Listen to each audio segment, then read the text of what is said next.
Pourquoi les applications de nutrition t'ont fait abandonner et ce qui marche vraiment? Allez, je pense que cette vidéo est vraiment là pour toi. Petite devinette, tu as téléchargé une application de nutrition. Tu as tout enregistré consciencieusement, minutieusement pendant, je sais pas quoi, 2 semaines, 3 semaines. Et puis un jour, tu as mangé quelque chose que tu n'arrivais même pas à trouver dans la base de données ou alors tu as fait vraiment une journée cata et tu n'as rien enregistré. Et là, tu t'es dit... J'ai tout raté. Et l'application depuis, elle dort entre, je sais pas, entre Candy Crush et la météo et tu n'as plus jamais utilisé. En tout cas, hormis cette blague, attention avec ces applications qui pour moi sont un vrai danger, un vrai calvaire qui est générateur aussi de TCA, de troubles du comportement alimentaire. Allez, cette vidéo, elle va vraiment être là pour comprendre pourquoi c'est pas ta faute et surtout ce qui fonctionne vraiment à la place. Et avant qu'on commence, si à la fin tu réalises que tu n'as pas besoin de compter chaque calorie du reste de ta vie, alors si ce n'est pas déjà fait, abonne-toi, ça va te libérer réellement un espace mental considérable et moi ça me fait super plaisir.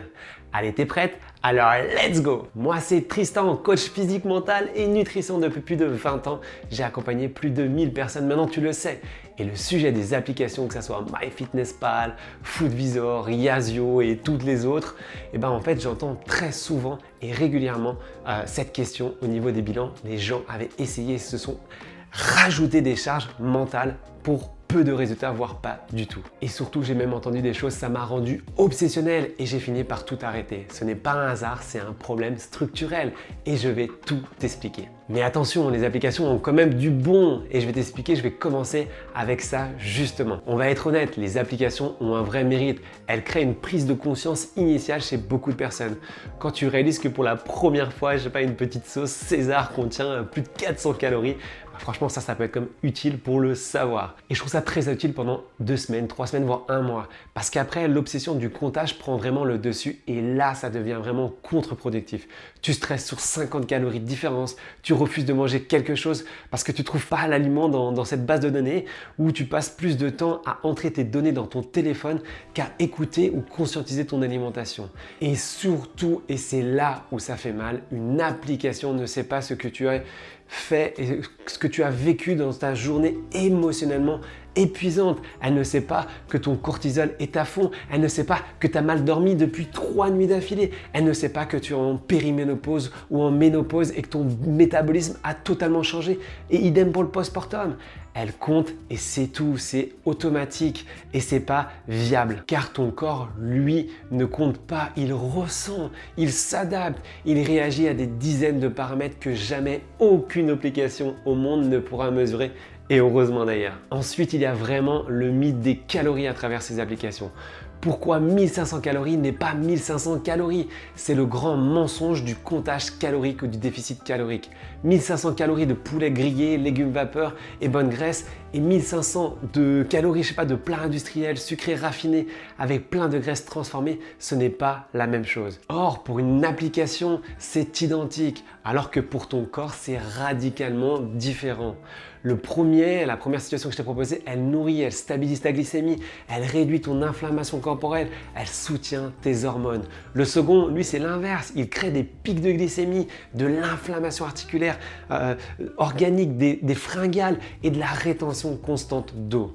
2 profils avec le même calorie, du coup 2 résultats totalement opposés.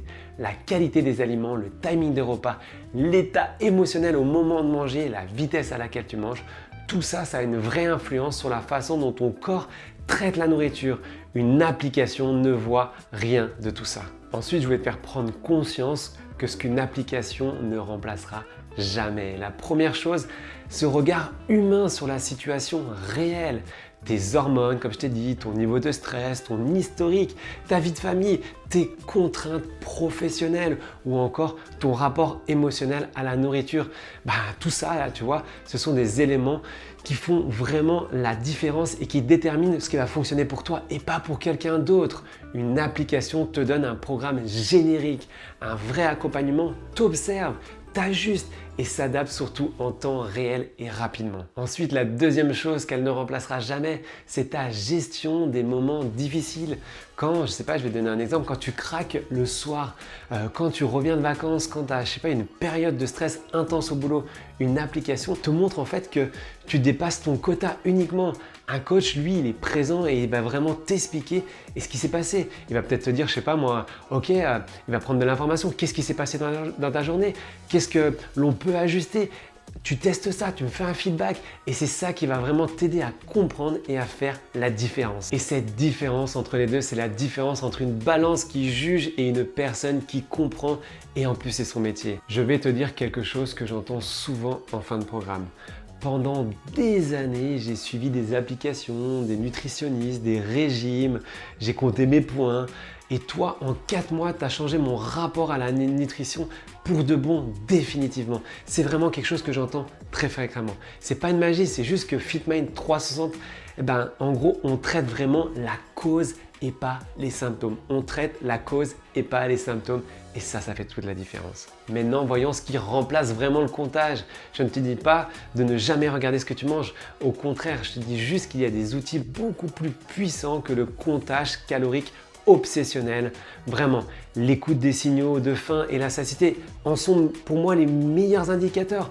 Ton corps envoie des signaux, on a juste perdu l'habitude de les écouter. Je conseille vraiment de réapprendre à manger quand on a faim, mais vraiment faim. Pas de l'impulsion ou de l'hormone ou de l'émotionnel. Et s'arrêter quand on est rassasié, pas quand l'application te dit c'est tout bon. La qualité avant la quantité, c'est aussi important. Une assiette construite avec des protéines, des légumes, des bonnes graisses, des glucides complexes. Avec ça, ton corps sait vraiment quoi en faire. Pas besoin de peser la moindre gramme.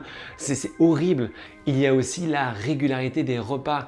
Manger à des heures stables régule naturellement la glycémie et réduit les fringales. C'est souvent ça le levier numéro 1, c'est tout bête.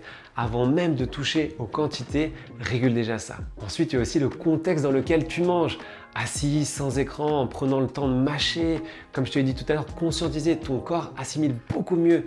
Tu es rassasié plus vite et tu sors de table sans avoir l'impression désagréable d'avoir un peu trop mangé, sans savoir pourquoi et d'être brassé en PLS.